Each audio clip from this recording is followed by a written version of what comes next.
Yeah, yeah, yeah, yeah, yeah. I'm daily paid, yeah, yeah. Bad bitch, no underwear. 2020 gon' pull up an egg, yeah. Bitch, I know where you can go home. Uber, Uber everywhere, yeah. Take my bitch everywhere. Salut tout le monde, j'espère que vous allez bien. Moi ça va, tranquille, pépère comme d'habitude. Vous connaissez déjà. Alors aujourd'hui je reviens pour une nouvelle vidéo. Mais avant, si t'es pas encore abonné à ma chaîne, abonne-toi. Clique sur la cloche de notification pour être au courant de toutes les vidéos que je mettrai à l'avenir. Commente, like, partage. Et surtout, n'oublie pas de me suivre sur mes réseaux sociaux. Instagram que je te mettrai là et Snapchat que je te mettrai par ici. Voilà, ceci étant dit, ceci étant fait, aujourd'hui je reviens pour une vidéo perruque. Donc voilà, je vais coller une perruque. Donc cette vidéo est bien évidemment sponsorisée. Mais en fait, en même temps, je vais répondre à des questions. Donc voilà, répondre à des questions concernant la vidéo coupe que vous m'avez posée sur Instagram. Donc c'est pour ça que je dis de me suivre sur Instagram. Donc si tu ne me suis pas, je vais répondre à différentes questions parce que je reçois vraiment beaucoup de questions par rapport à la vidéo coupe. Donc je me suis dit pourquoi pas en faire une vidéo, et il y a un moment je vous avais dit de me poser des questions. Je ne fais que de me répéter, donc sans plus tarder, je vais coller ma perruque et répondre. Pour commencer, la vidéo d'aujourd'hui est sponsorisée par la marque Ali Grace Hair. Donc voilà. Hop. Une wig cap, bref, bonnet pour mettre en dessous des perruques comme j'ai mis là. Et j'ai reçu aussi, comme d'habitude, une paire de fossiles qui est plutôt pas mal en plus, j'aime bien. Avec un peu de mascara par-dessus, franchement ça peut grave le faire. Pour vous montrer la perruque que je vais poser sur ma tête, c'est celle-ci. Donc c'est une perruque 14 pouces. Voilà, c'est une 14 pouces avec laisse frontale. Donc comme vous pouvez le voir, j'ai décoloré. Et j'ai même pas customisé, j'ai juste décoloré. D'ailleurs, j'ai laissé la coloration un peu trop longtemps. Pour vous dire la vérité, je l'ai laissé 1 heure. Donc, j'espère que ça va pas se voir quand je vais la poser sur ma tête. De toute façon, on verra. Mais voilà. En plus, elle est hyper fournie. Je sais plus c'est combien de densité, mais de toute façon je vous mettrai tout en barre d'infos. Je voulais trop en carré, si vous remarquez bien, je mets pas du tout de carré, je suis plutôt dans la longueur, donc je me suis dit que j'allais essayer.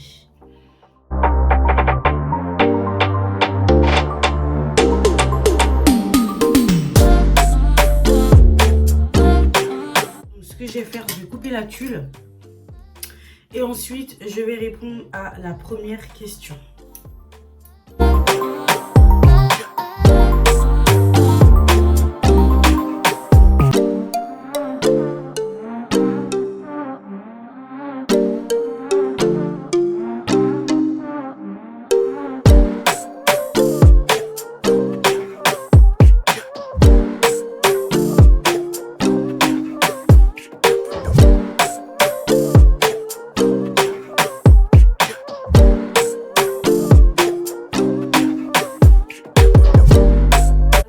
Question, on me demande comment gérez-vous vos disputes. Donc déjà il faut savoir que moi dans mon couple, la plupart du temps je me dispute toute seule. Donc en gros moi je pète toujours un câble. Voilà, je suis le genre de personne qui pète quand même les câbles pour rien, franchement, j'avoue. Donc voilà, je me dispute toute seule. Donc pourquoi je dis ça? Parce que en fait la plupart du temps, Roussi, il rentre pas du tout dans mon jeu. Lorsqu'on se dispute, il me calcule pas. En plus, moi, des fois, en mode, moi, je peux grave déborder, je peux grave dire des trucs blessants, des trucs pas bien. Voilà, je suis comme ça, je m'emporte trop vite. Je laisse vraiment... En fait, moi, je laisse vraiment place à la colère. Du coup, quand je suis dans mes états comme ça, Rossi, franchement, il ne me calcule pas, il ne me répond pas.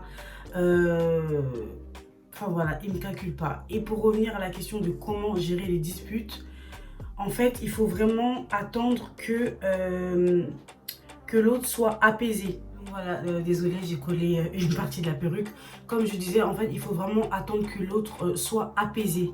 Voilà, attendez que l'autre soit apaisé parce que, en fait, quand on est en colère, on dit rien de bien, enfin, on résout vraiment rien. Donc, attendre que tous les deux, vous soyez apaisés. Donc, c'est là que vous pourrez trouver une solution. C'est là que vous pourrez communiquer. Parce que, voilà, si vous êtes énervé, genre, il n'y a vraiment pas moyen de parler du tout. Il y aura de l'incompréhension, donc ça ne sert à rien. Donc... Alors, deuxième question, on me demande, pour moi, c'est quoi le plus difficile dans un couple ?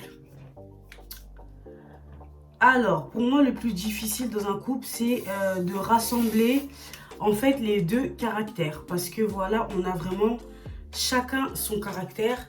Et en fait, le fait de devoir vivre ensemble, voilà, en sachant qu'on a des caractères qui sont totalement différents. Pour moi, le plus compliqué dans un couple, c'est ça. Parce qu'en fait, si vous n'arrivez pas à assembler les deux caractères, en fait, il n'y aura pas de couple. Pourquoi? Parce qu'il y aura tout le temps des disputes, il y aura toujours des incompréhensions. Enfin, ça ne va pas aller. Si vous ne savez pas faire des concessions pour l'autre et que l'autre ne sait pas faire des concessions pour vous, en fait, il n'y a pas de couple. La vérité, il n'y a pas de couple. Donc voilà, le plus dur, c'est vraiment de rassembler, en fait, ouais, de rassembler deux comportements différents sous le même toit. Donc voilà, pour ça, il va falloir faire des concessions. Donc clairement, si vous n'êtes pas prêt à faire des concessions, c'est-à-dire que vous n'êtes pas prêt à vous mettre en couple. Ça est clairement, ça, on ne vous manque même pas. Tu n'es pas prêt à faire des concessions pour l'autre. Tu n'es pas prête ou tu n'es pas prêt à te mettre en couple. Donc voilà, le plus difficile, en tout cas pour moi. Pour les personnes qui sont en couple, qui vivent dans la même maison, dites-moi en commentaire si pour vous, il y a d'autres difficultés plus grandes que d'assembler deux comportements totalement différents sous le même temps. En tout cas, pour moi, désolée, en tout cas, pour moi, il n'y a pas photo, c'est ça. Voilà. Moi, je sais que avant de comprendre ça, parce que, en fait, ce sont des choses qu'on comprend quand on est au sein du foyer. Donc, quand on est sous le même toit, c'est pas des trucs qu'on comprend quand on est encore dans le copinage, ça veut dire on vit pas ensemble. Donc, moi, je sais que quand j'ai commencé à vivre avec Rossi, enfin, dans les débuts, moi, je voulais tout le temps rentrer chez ma mère. Pourquoi? Parce que moi, dès qu'il me faisait une réflexion, je pétais un câble. Voilà, pour moi, il n'avait pas le droit de me faire les réflexions. Pour moi, c'était pour me rabaisser et tout. Alors que franchement, ça n'avait rien à voir. C'était juste pour le bon fonctionnement de notre couple et le bon fonctionnement de la maison, en fait. Mais moi, je le prenais hyper mal. Moi, je voulais toujours rentrer chez ma mère. En fait, pour moi, mon comportement, en gros, j'avais pas à changer. Voilà, moi, j'étais comme j'étais. Et comme j'étais, pour moi, c'était parfait. C'était bon, c'était comme ça et rien d'autre. Vous voyez ce que je veux dire ou pas? Donc voilà, je voulais pas faire de concessions. Voilà, j'en reviens à ça. Je voulais vraiment pas faire de concessions. Du coup, je voulais tout le temps rentrer chez ma mère. Mais quand j'ai compris ça, qu'il fallait faire des concessions, c'est là que tout a commencé à aller bien et jusqu'à aujourd'hui, Dieu merci.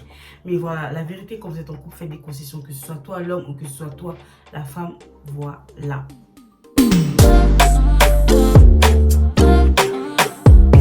Alors, la prochaine question qu'on m'a demandé, c'est quoi la sensation d'emménager avec son copain?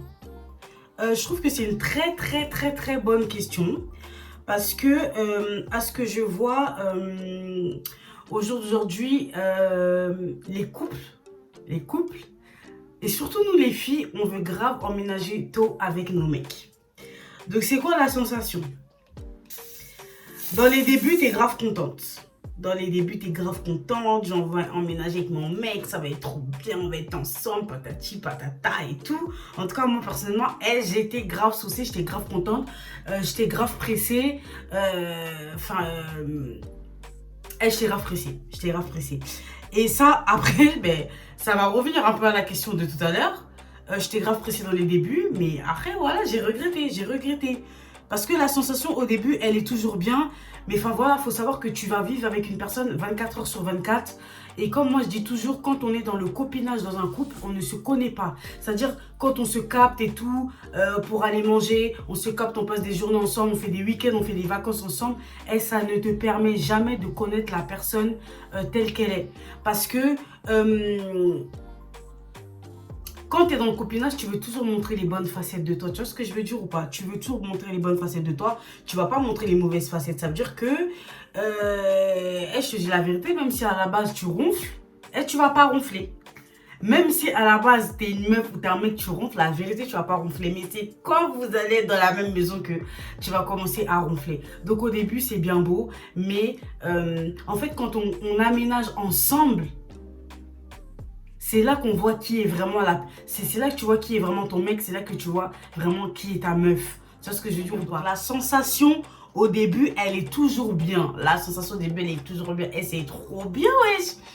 Mais comme les naturels rattrapent toujours, reviennent toujours au galop comme on dit. Attendez.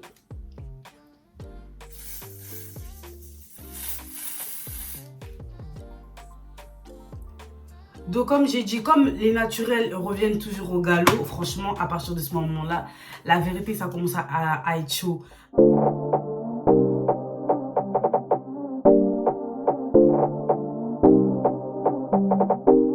Dites-moi en commentaire les personnes qui sont en couple, les filles qui sont en couple, dites-moi en commentaire quelle a été vos premières impressions quand vous êtes mis en couple, enfin quand vous avez commencé à vivre avec votre mec. Franchement, dites-moi en commentaire, j'aimerais bien savoir. Mais moi je sais qu'au début, j'étais trop pressée. Je voulais rien entendre. Ma mère elle me disait non mais je sais pas pourquoi. C'était pas mon problème. Moi je voulais vivre avec mon cœur. Alors prochaine question, on me demande la vie en couple avec un nouveau-né, c'est comment? Du coup, moi, quand j'ai emménagé avec Rossi, 2 semaines après, j'ai accouché Rosiana. Donc voilà, on n'a pas eu ce temps. Attendez, je vais prendre ça pour sécher la colle au lieu de faire avec le sèche-cheveux. En fait, on n'a pas eu ce temps de couple. On n'a pas eu ce temps de tous les deux, vous voyez, on n'a pas eu le temps de Rossi et Charlène. Alors moi, il faut savoir que lorsque j'ai accouché Rossana, donc on est rentré à la maison et tout, moi je fais partie des femmes en fait qui comment expliquer, genre en mode pour moi il y en avait que pour Rosiana. En fait, il y en avait vraiment que pour Rosiana, ce qui fait que j'en suis arrivée à délaisser totalement Rossi, à délaisser totalement mon couple et à me délaisser moi totalement. Donc, c'est-à-dire que j'ai pris énormément de poids, voilà. Parce qu'il faut savoir que moi, avant d'accoucher Rosiana, j'étais à 56 kilos, voilà. J'étais à 56 kilos. Pendant ma grossesse, j'ai pris 3 kilos. Et la vérité, c'est mon ventre. Parce que quand j'ai accouché Rosiana, mes kilos, je les ai perdus. Et en fait, moi, j'ai pris les kilos après. J'ai pris les kilos vraiment après. Parce que j'ai pas travaillé. J'ai vraiment rien fait. C'est-à-dire que lorsque Rossi part au travail, moi je restais avec Rosiana, vous connaissez les nouveau-nés, ils font que manger, dormir, manger, dormir. Donc moi aussi c'est ce que je faisais, manger, dormir, j'étais fatiguée, j'essayais de récupérer. Donc en fait, je me délaissais totalement, je ne prenais plus soin de moi. Donc ça, à ne pas faire, je vous dis la vérité, à ne pas faire.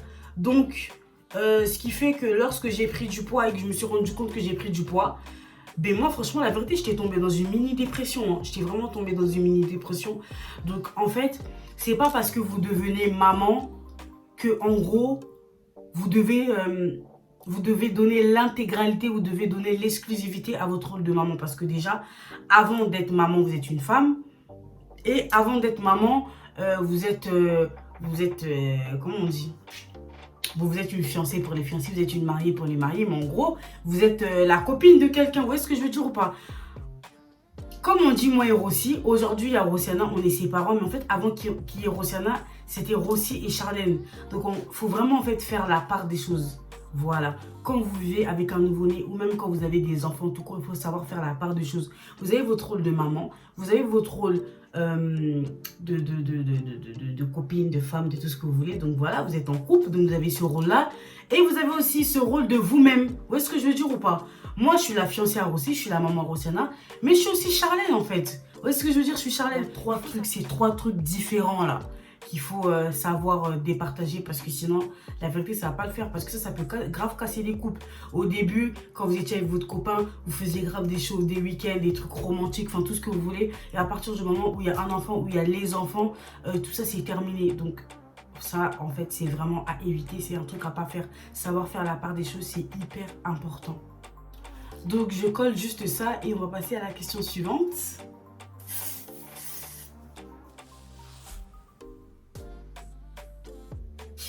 Je colle en deux-pieds, attention les oreilles.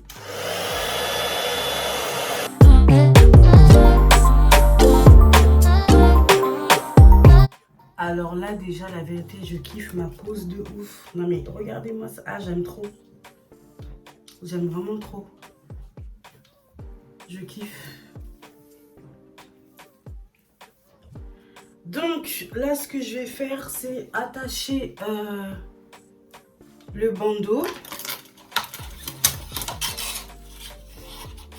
Bref, on va répondre à quelques questions en attendant. C'est la question de savoir comment est-ce que je sais que Rossi c'est le bon. Donc, moi j'ai toujours dit que ça c'est quelque chose qui se ressent. Voilà. J'ai pas d'explication à vous donner. Je sais que c'est le bon point à la ligne. En fait, j'ai pas d'explication à donner. Ça se ressent. Je pense que ça se ressent. Je pense qu'on arrive aussi à voir la différence avec les autres relations. Moi, je sais que j'ai eu des relations où je croyais que j'étais amoureuse. Donc, quand j'étais amoureuse, je pouvais d'être pour la personne. Je pouvais pleurer, je sais pas ce que je pouvais faire et tout. Mais en fait, quand je me suis mis déjà en couple avec Rossi, j'ai vite compris qu'en fait, ces personnes, je les aimais pas. C'était soit j'étais trop naïve, soit j'étais trop petite. Enfin voilà, j'étais jeune, je croyais que j'étais amoureuse, mais en fait l'amour c'était pas ça. Le vrai amour, je sais que c'est ce que je vis avec Rossi. Vous voyez ce que je veux dire ou pas? Donc voilà, je pense que ça c'est un truc, on le ressent, je sais pas comment vous expliquer, mais on le ressent pour les personnes qui sont en couple avec des personnes, que ça fasse longtemps ou que ça fasse pas longtemps. Parce que moi, je vous dis la vérité, je sais pas si je les ai dit dans une de mes vidéos, mais moi aussi, j'ai su que c'était le bon au bout d'une semaine. Moi, c'est pas on a fait des mois et des mois de relations et tout, je sais pas quoi. Moi, j'ai su que c'était le bon au bout d'une semaine. Au bout de 3 mois, je suis tombée enceinte et jusqu'à aujourd'hui, ça fait 7 ans et demi qu'on est ensemble et tout va bien par la grâce de Dieu. Vous voyez ce que je veux dire ou pas? Bon, dans les couples, il y a des hauts et des bas. Bon, ça, on sait. Mais dans la globalité, je remercie vraiment le Seigneur d'avoir mis cet homme dans ma vie. Je remercie vraiment le Seigneur que ce soit lui. En fait, c'est lui et pas un autre. Point à la ligne. De toute façon, je veux pas. Voilà. Je veux pas. Je laisse pas d'accès. Je laisse pas de porte. Je m'en fous. Je veux pas. C'est le bon. Et les personnes qui vivent ce que je vis le savent. Franchement, écrivez en commentaire. Toutes les filles là qui sont en couple, les filles, les femmes qui sont en couple avec leur mec et qui sont sûres que c'est le bon. Franchement, essayez d'écrire en commentaire ce que vous ressentez. Parce que moi, la vérité, je sais pas, aussi c'est le bon, c'est mort. Je veux personne d'autre en fait, je suis pas intéressée, je veux pas. C'est le bon, ça se ressent. Comment je sais que c'est le bon pour répondre à la question? C'est parce que je le ressens tout au fond de tout au fond de tout au fond. Vous voyez ce que je veux dire? Ouais, je le ressens tout au fond de tout au fond. Au fin fond, donc Tinati. Voilà. Alors la prochaine question qu'on m'a posée, qui porte le pantalon dans le couple? Alors moi je ne pense pas que dans le couple il y ait une histoire de porter le pantalon, de porter la jupe, de porter le string, de porter le boxer. Moi je pense pas que ce soit question de ça dans le couple. Moi j'ai un fort caractère, j'ai une grande gueule, enfin voilà. Et aussi c'est plutôt la personne qui est calme, mais c'est pas dire que c'est moi qui porte le pantalon, parce que quand il s'agit de me remettre à ma place, il me remet à ma place et je me tais. Où est-ce que je veux dire ou pas? C'est juste que voilà, dans les couples, il y a toujours une personne qui a un tempérament beaucoup plus fort et quelqu'un qui a un tempérament beaucoup plus bas, et c'est très bien comme ça, parce que comme ça, on peut apaiser les choses. Mais voilà, ça ne veut pas forcément dire que la personne qui a un tempérament plus bas se fasse piétiner en fait. Excuse-moi parce que je suis en train de réfléchir en même temps. Se fasse piétiner, ça veut rien dire. Enfin, moi, j'ai pas l'impression... Franchement, j'ai pas l'impression de porter la culotte et j'ai pas l'impression que Rossi, il porte la culotte. Donc, nous, on porte la culotte tous les deux en fait. Par rapport à mon tempérament de feu, je sais quand il faut arrêter. Je sais quand il faut arrêter de s'enflammer et qu'il faut... T'as vu ou quoi? Donc je sais qu'à ce moment-là, là, t'as vu, Charlène commence à te calmer parce que là, ça va pas le faire pour toi. Où est-ce que je veux dire? Donc voilà, en fait, on est complémentaires. Il n'y a pas de culotte, il n'y a pas de string, il n'y a pas de boxer, il n'y a rien. J'espère que ça le fait. Waouh. Et regardez. Ça le fait de... Oh là là, c'est trop joli. Et je sais même pas pourquoi je fais jamais de carré. J'aime trop, c'est trop beau. Je trouve que ça me va pas mal. Dites-moi en commentaire ce que vous en pensez. Mais franchement, je trouve que ça me va pas mal.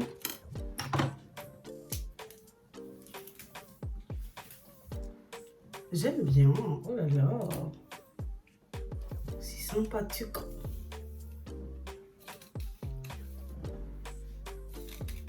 Oh, franchement, je kiffe. Wow.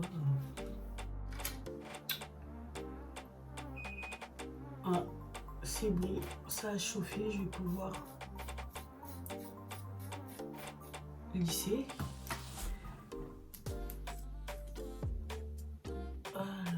Hop. Pareil, j'aime pas que quand j'aime pas qu'ici ce soit long en fait. Du coup, je fais tout le temps ça. Je coupe tout le temps.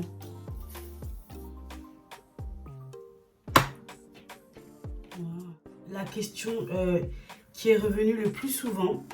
La question qu'on me pose tout le temps. Voilà, je reçois tout le temps des messages de jeunes femmes qui me posent cette question.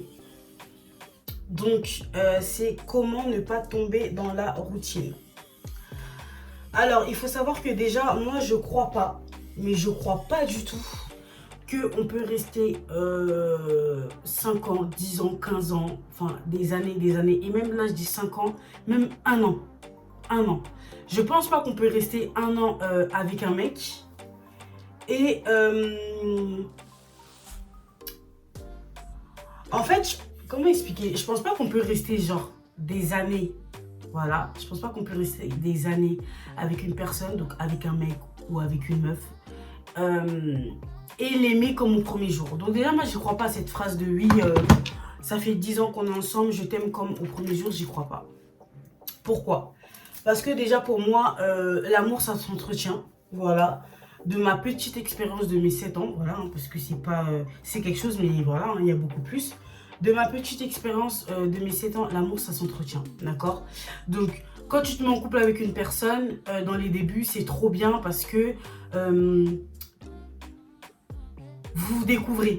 Voilà, ça rejoint ce que je dis tout à l'heure, c'est-à-dire que quand on est dans le copinage, quand on est on se voit, on se capte, chacun rentre chez soi, on se connaît pas. Donc dans les débuts, il y a toujours quelque chose, il y a toujours dans les débuts, c'est chaud. Dans les débuts, c'est chaud. Pourquoi? Parce que vous êtes en train de vous découvrir. Mais à partir du... vous savez, on dit que oui, on ne connaît jamais vraiment une personne. Mais c'est vrai. Franchement, c'est vrai. Mais on se découvre aussi très vite. Vous voyez ce que je veux dire ou pas? Donc, dans les débuts, c'est bien parce que tu découvres la personne, tu as des nouvelles choses à découvrir. Voilà, vous n'avez jamais vécu ensemble, vous avez des nouvelles choses à vous dire, vous avez... Donc voilà, le mec il rentre du taf, si toi t'es à la maison, t'as envie de faire à manger, t'as envie de faire le ménage, t'as envie qu'il vienne te trouver jolie, donc tu te maquilles, enfin, et voilà, tu vois ce que je veux dire ou pas, tu reproduis un peu les trucs de couple qu'on voit un peu à la télé là, vous voyez ce que je veux dire ou pas, les trucs, genre ton mec il rentre du taf, t'es toute pimpante, ou bien si toi tu rentres avant, tu fais à manger, ou bien si ton mec il rentre avant, il te fait à manger, parce que dans les débuts vous voulez que ça marche, enfin, on veut tout le temps que ça marche, mais dans les débuts... Bon, je suis sûre que vous avez capté ce que je veux dire. Mais après quelques mois, parce que moi, pour moi, être comme ça, c'est pas après des années. Après quelques mois, c'est bon, la routine, elle est installée. Donc, vous avez une routine, il va au travail, tu vas au taf. Tu fais ci, il fait ça. Enfin, voilà. La routine, elle est vraiment installée. Ça veut dire que votre truc, il est calculé. Vous réveillez le matin. Vous savez déjà comment votre journée, elle va se passer. Et c'est ça qui fait que... je dirais les sentiments ils baissent. Enfin, c'est ça qui fait que on se lasse, c'est bon, t'en as marre. Enfin, il n'y a rien de spécial en fait dans ta vie. Tu vois ce que je veux dire ou pas? Il n'y a vraiment rien de spécial. Donc l'amour, ça s'entretient. Quand toi, homme ou femme, tu commences à voir que là, quand toi, tu commences à ressentir la routine, c'est pas parce qu'en fait, ton conjoint, il te dit pas que, en fait, là, j'en ai marre, on fait toujours les mêmes choses. Quand toi, tu commences à ressentir la routine, c'est là que tu dois faire quelque chose. Donc, peut-être je vais m'éparpiller dans le sujet, mais quand on dit que tu dois faire quelque chose, les filles, les femmes, parce que moi-même, Charlène, je suis une femme, donc je sais de quoi je parle. Il faut arrêter de croire en fait que c'est l'homme qui doit toujours tout faire en premier, c'est l'homme qui doit toujours vous emmener au restaurant, c'est l'homme qui doit toujours vous emmener en vacances, c'est l'homme qui doit toujours vous faire les cadeaux en premier. Non, non, non, non, non, non, non. Si vous pensez comme ça, vous n'allez pas faire un long feu dans un couple. Donc, comme je le disais, à partir du moment où tu commences à voir que la routine, elle s'installe, pardon, des secondes. Ça, c'est éteint. Putain, il s'est éteint. Donc, à partir du moment où tu commences à voir que la routine, elle s'installe, c'est à partir de ce moment-là que tu dois faire quelque chose. Donc, faire quelque chose, ça veut dire quoi? Un week-end, des vacances, un cadeau, une soirée entre vous. Si vous avez des enfants, vous prenez les enfants, vous mettez chez papy, chez mamie et vous passez un moment ensemble. Vous voyez ce que je veux dire ou pas? C'est ça qui va raviver la flamme. C'est ça qui va raviver le truc. Vous voyez ce que je veux dire? Et en fait, ce ravivement, pour moi, là, moi, je suis en train de parler en tout cas pour moi. Et en fait, ce ravivement, par exemple, ce week-end, ces vacances, c'est ça qui va couper l'instant de routine et pour vous, et pour vous, et pour lui. Voilà. Ou et pour elle, et pour vous. Vous allez capter dans tous les cas. Donc voilà. C'est ça qui va faire que, en gros, la routine, elle va se couper. Pourquoi? Parce que vous serez partis en vacances. Et je vous dis la vérité, en tout cas pour moi aussi c'est ça. Pourquoi? Parce que vous serez parti en vacances, donc quand vous allez revenir à votre vie normale, en fait, vous serez tellement détendu, vous serez tellement passé un bon moment, et déjà vous aurez tellement vu l'effort que l'autre en fait a fait pour vous, c'est-à-dire que voilà, il a pensé, enfin voilà, ça fait toujours plaisir, que vous allez encore repartir peut-être sur 4-5 mois, et il faudra encore faire des efforts. Voilà, donc l'amour ça s'entretient. Ça s'entretient, c'est comme des fleurs. Voilà, il faut verser de l'eau. Si tu verses pas de l'eau, ça fane. Clairement, l'amour, ça s'entretient. Donc faites des choses. En fait, faites des choses nouvelles. Faites des choses nouvelles. Soyez ouverts d'esprit. Voilà, parce que moi, pour moi en tout cas, la routine, c'est le manque d'ouverture d'esprit. Si vous n'êtes pas ouvert d'esprit dans votre couple, en fait, pour moi, vous allez très très vite tomber dans la routine. Il faut être ouvert d'esprit. Vous voyez ce que je veux dire? Parfois, on me dit, mais comment tu fais et tout avec Rossi et tout? On est ouvert d'esprit. Vous savez que moi, le couple de moi et Rossi, il y a des gens, ils ne le comprennent pas. C'est-à-dire que même dans ma famille, même dans sa famille, même les membres de la communauté, ils ne comprennent pas, vous savez. Il y a des gens, genre en mode, par exemple, moi et Rossi, on va faire une vidéo.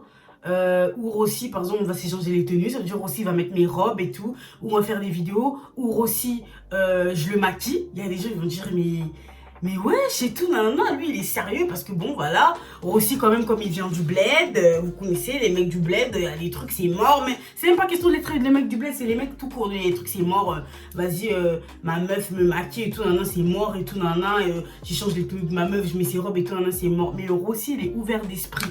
Ça, je vous dis, l'ouverture d'esprit, c'est super important. Moi et Rossi, la vérité, hein, on ne dit jamais, jamais, hein, mais moi et Rossi, on peut pas tomber dans la routine en fait. On ne peut pas tomber dans la routine parce qu'on est ouvert d'esprit. J'ai un mec, il est ouvert d'esprit. Il comprend comment je fonctionne. Quand je lui propose des choses, s'il ne veut pas les faire, il m'explique. Mais bon, la plupart du temps, franchement, comme moi et Rossi, on a le même délire. Et franchement, c'est trop easy, c'est trop carré. Vous voyez ce que je veux dire ou pas? Là, je sais que je me suis un petit peu égarée du sujet, mais c'est pas grave parce que ce que je dis, en fait, c'est important. Donc, l'ouverture d'esprit dans un couple, c'est important. Et ça, vous êtes un couple, mais aussi, il faut être des potes. Je vous dis la vérité. Hein. Il faut être des potes. Oui, Rossi, c'est mon chéri et tout. Je lui dois le respect. Il me doit le respect. C'est réciproque. Il n'y a pas de problème, tout ce que vous voulez. Mais dans un couple, il faut être des potes. C'est très important de pouvoir délirer ensemble. Vous voyez ce que je veux dire ou pas? Comment ne pas tomber dans la routine? Soyez des potes avec vos mecs. Soyez des potes avec vos mecs et vos meufs. Faites des efforts l'un pour l'autre. Les filles, je répète encore, c'est pas toujours les mecs qui sont obligés de faire des efforts. Parce que nous, on a tendance toujours à remettre la faute sur les mecs. Mais lui, il fait pas ça, lui, il fait pas ceci, lui, il fait pas ça. Mais toi, est-ce que tu fais assez? Est-ce que toi, tu fais assez? Voilà. Parce que moi, je suis une femme, je sais de quoi je parle, d'accord? Donc, est-ce que toi, tu fais assez? Parce que nous, les filles, toujours ça, toujours ci. Est-ce que toi, tu fais assez? Pose-toi la question. Est-ce que je veux dire ou pas? Toi, fais assez. Comme ça, en gros, toi, tu auras raison. Si un jour il y a une dispute, si un jour c'est classe, si un jour il y a un truc, toi, tu auras raison. Tu auras dit, et regarde-moi ce que j'ai fait, regarde ça, ça, ça. Et toi, voilà, lui au moins, il aura rien à dire ou elle aura rien à dire. Mais dans tous les cas, voilà, faites des efforts l'un pour l'autre, faites des nouvelles choses, soyez ouverts d'esprit, ouverture d'esprit. Quand je dis ouverture d'esprit, c'est que directement, là, vous allez vous baser sur le plan sexuel. Je ne parle pas forcément sur le plan sexuel, je parle sur le plan du quotidien. Vous voyez ce que je veux dire? Votre mec, il voudra peut-être faire du saut en parachute, mais vous êtes là, gna, gna, gna, gna, gna, gna, et tout, je sais pas quoi, je sais pas quoi. C'est ça aussi l'ouverture d'esprit. Vous voyez ce que je veux dire? Faire des choses qui sont hors du commun. Faire des choses qui sont hors du commun en couple, c'est ça l'ouverture d'esprit. Donc voilà, je parle pas directement sur le plan 1. Voilà, je suppose que vous avez compris. À part ça, j'aime trop ma coupe. Et franchement, j'aime trop ma coupe. J'aime trop ma coupe. Là, je vais aller faire une petite photo Instagram. Donc, à l'heure où vous verrez cette vidéo, j'aurai déjà posté la photo. Donc, allez me suivre sur Instagram, s'il vous plaît. Merci pour aller liker ma photo. Merci. Cette vidéo aussi pourra aider parce que, comme je dis, je reçois vraiment beaucoup de messages de jeunes femmes et tout par rapport à leur couple et tout. Nanana. Sachez que moi et Rossi, nous ne sommes pas parfaits. C'est juste que lorsque on est en désaccord ou lorsqu'il y a un problème dans notre couple, on ne viendra pas vous le montrer devant la caméra. Ça, c'est sûr. Voilà, parce que des fois, on me dit, ouais, toi et ton mec, vous êtes trop parfaits. Ça se voit que vous disputez jamais. Loin de là, je vous dis. Des fois, il y a des verres qui se brisent ici. Non, mais voilà, on n'est pas parfait. Mais voilà, la communication dans un couple, c'est très important. De un, de deux, le respect de l'autre est très important. Et soyez prêts à faire des concessions. C'est très, très, très important. Soyez prêts à faire des concessions. Soyez ouverts d'esprit. N'attendez pas toujours que ce soit l'autre qui fasse les choses. Voilà. Voilà, je crois que c'est tout. Désolée, j'arrête pas de toucher mes cheveux, c'est parce que j'aime trop. Et Seigneur Dieu, j'allais oublier le plus important dans un couple. Si vous voulez que votre couple tienne, la base des bases, c'est la prière. Recommandez toujours votre couple entre les mains du Seigneur. Recommandez toujours votre couple entre les mains du Seigneur. C'est la première chose. Quand je dis de 1, de 2, de 3, non. La première chose à faire, c'est ça. Votre couple dans les mains du Seigneur pour ne pas faillir. Pour ne pas faillir. Voilà, c'est super important. Je vous fais de très très gros bisous et je vous dis à la prochaine pour une autre vidéo. Bye!